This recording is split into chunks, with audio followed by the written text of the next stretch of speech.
Sometimes people don't want to hear the truth, because they don't want their illusions destroyed. Friedrich Nietzsche. They told you love would save you. That it would be pure, redemptive, unconditional. That the right woman would heal the cracks you've never dared to face alone? From childhood? From stories? From songs? They whispered a promise into your subconscious. One day, someone will come and make everything okay. And you believed it. Not because you're weak. Not because you're naive, but because you were never given the tools to see through the illusion. What if that promise was never meant to be kept? What if the love you've been searching for is not salvation, but strategy? And what if nature, the philosopher you've been told to fear or misunderstand, so at all coming nature didn't write fairy tales. He wrote like a scalpel, cutting through masks, through myths, through the emotional comfort zones we build around our egos. And when he looked at love, at women, at the way we relate to each other, what he saw wasn't pretty. It wasn't polite. But it was real, and most of us, especially men, still aren't ready to hear it. Because here's the truth. You don't love her. You love the version of her that reflects who you wish you were. You love the way she validates you, the way her presence says you are enough. But validation is not love, and what you call love might just be a carefully curated illusion that keeps you emotionally obedient. Women had to master power in a world that denied them visibility. They weren't given swords, so they learned to fight with silence. They weren't offered control, so they mastered influence, not because they are inherently manipulative, but because they were forced to operate from the shadows, while men claim the light. And that's where the modern man still fails to see clearly. You mistake strategy for softness. You confuse adaptability with innocence. You think she's fragile. You think her love is unconditional. You think her tenderness is purity. It's not.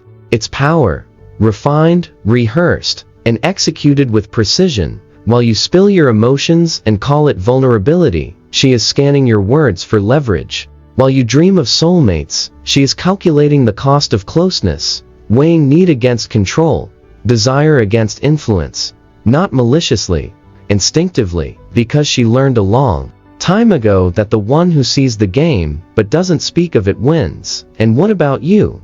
You were raised to idealize, to put her on a pedestal so high that it excuses your blindness. You don't see the strategy because you don't want to.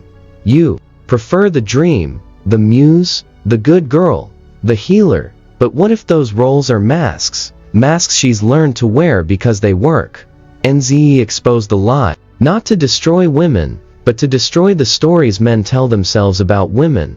Because as long as you believe she is morally superior by nature, as long as you believe her affection is without motive, you will continue to surrender your agency in exchange for emotional security, and she will accept that power. Not because she hates you, but because the system taught her to use it. You are not being loved, you are being handled. And the scariest part is you like it that way. You like the comfort, you like the worship, you like the emotional anesthesia that lets you avoid yourself. Because the moment you stop needing her to be your redemption, you'll have to face what's behind your need. And that, not heartbreak, is what truly terrifies you. But fear wears many disguises, and one of its favorites is romantic devotion. You think you're loving her purely, you think you're giving yourself freely. But look deeper. What you're offering is not love, it's bargaining. You're saying, if I give you my heart, will you fix the parts of me I don't want to face? You're not seeking a partner. You're seeking a solution. And while you offer your soul in search of comfort, she's listening not to your words, but to your needs. Not because she's cruel, but because every vulnerability you reveal becomes a map of your emotional pressure points, and she learns them quickly, not to hurt you, but to position herself in your psyche, where she becomes indispensable. Nature saw this. He saw that what we call love is often just a subtle contest for emotional real estate. Who controls the rhythm of closeness? Who withholds first?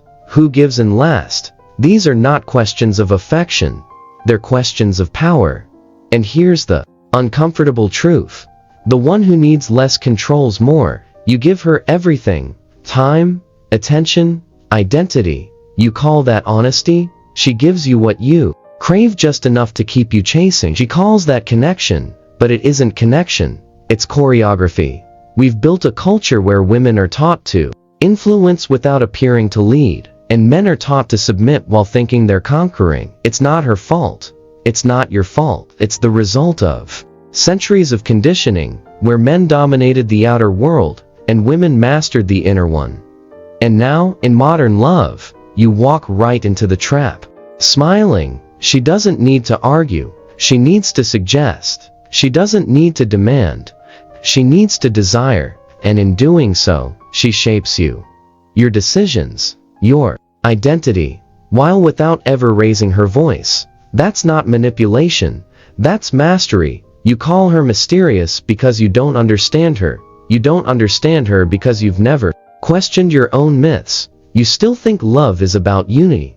She knows love is about leverage, and when she pulls away, it haunts you. Because she's gone, but because your reflection left with her. Na would say, you never loved her. You loved the way she made you feel about yourself. She was the stage where you performed your worth. Now the stage is gone, and you're left with silence and the truth. And here it is. She didn't deceive you. She simply stopped playing the role you wrote for her. You didn't see her.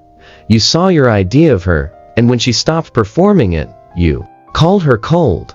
You called her cruel. But maybe the real betrayal was yours, for loving a fantasy and expecting her to live inside it. Nature didn't condemn women. He condemned men who refused to grow up, who wanted muses instead of mirrors, who begged for angels instead of daring to face human beings in all their glorious, terrifying complexity. If you're ready to stop blaming her, then you're ready to look at yourself not with guilt, not with shame, with clarity. And from clarity, something radical can begin, not the end of love, but its transformation. You were taught that love is the highest virtue, that to love selflessly is the mark of a good man. But what if that selflessness is just another mask for emotional dependency? What if, beneath the poetic gestures and grand declarations, there's a quiet fear? If I don't give everything, she won't stay. And so you offer more, you compromise more, you erase parts of yourself to become what you think she wants. Not because you love her, but because you fear being without her. This isn't nobility, it's submission disguised as romance. And while you think you're being brave, she feels something else entirely: control. Not through force, through presence, through your willingness to orbit around her approval. Because here's the truth. Nature hinted at when so few are willing to hear. Love, when rooted in need, is never equal. She may not ask you to change, but you change anyway. She may not demand your obedience, but you give it anyway. Why? Because you've convinced yourself that her acceptance is your salvation. But she didn't ask to be your savior. She was just being herself. And you turned that into a mirror of your worth. And when that mirror cracks, you don't just feel loss, you feel collapse, because it wasn't love you were protecting. It was the story that says, if she loves me, I am whole. If she stays, I matter.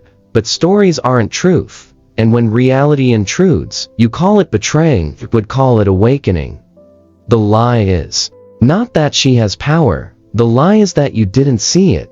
You called her gentle, but she was observant. You called her nurturing, but she was strategic.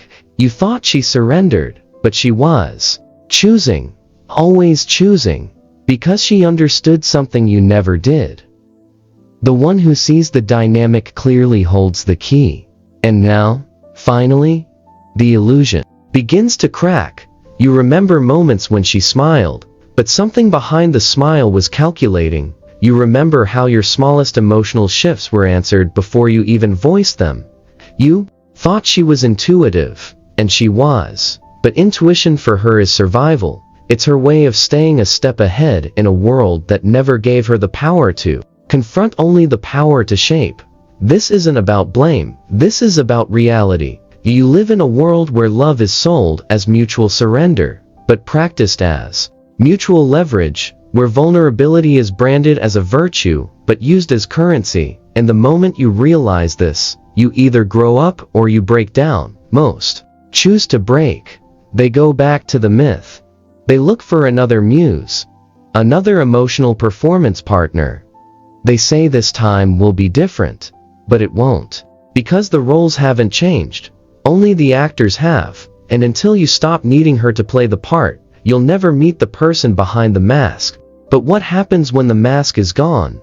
When you stop seeking roles and start seeing reality, you begin to notice what was always not manipulation, not malice, but instinct.